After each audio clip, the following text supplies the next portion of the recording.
मैं चाहता हूं कि शबीना अदीब साहिबा से मैं गुजारिश करूं कि वो आ जाएं और सीधे सीधे वो जो आपकी सिग्नेचर गजल है, हाँ सिग्नेचर गजल पढ़ दी है। शेर पढ़ती हूँ। ये आप बैनर देख रहे हैं आज की ये खूबसूरत शाम। मैं सीधे सीधे पढ़ती हूँ, 4 मिसरे मुलाहजा करें, देखें। कलाम तुम रहे धरती पे भी फलक की तरह, देखिएगा। कलाम तुम रहे धरती पे भी फलक की तरह, सभी के दिल में हो तुम आज भी कसक की तरह, सभी के दिल में हो तुम आज भी कसक की तरह।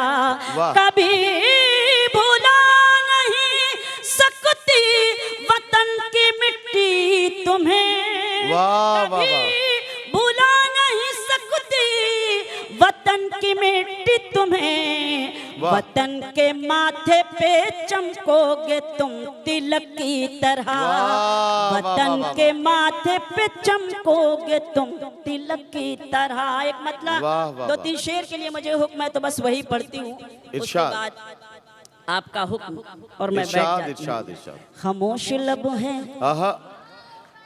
झुकी है पलकें। पार्लियामेंट में सबसे ज्यादा अगर कोई शेर पढ़ा गया है इस वक्त इन दिनों, तो मैं समझती हूँ, मुझे इस बात का फख्र है कि वो शबीना अदीब का पढ़ा गया है। और आज इतने बड़े लोगों के बीच, जो इतने जिम्मेदारान हमारे बीच मौजूद हैं, इनकी मौजूदगी में ये गज़ल के 2-3 शेर मैं पढ़ना चाहती हूँ। वक्त कम है लेकिन आपके साथ की ज़रूरत है, थोड़ा सा आप हौसला बढ़ाएं ताकि मैं पढ़ूँ सीधे सीधे।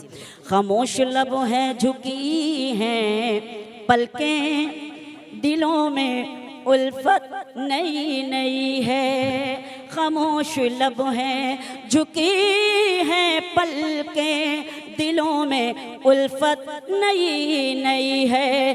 अभी तकल्लुफ है गुफ्तगू में, अभी मोहब्बत नई नई है।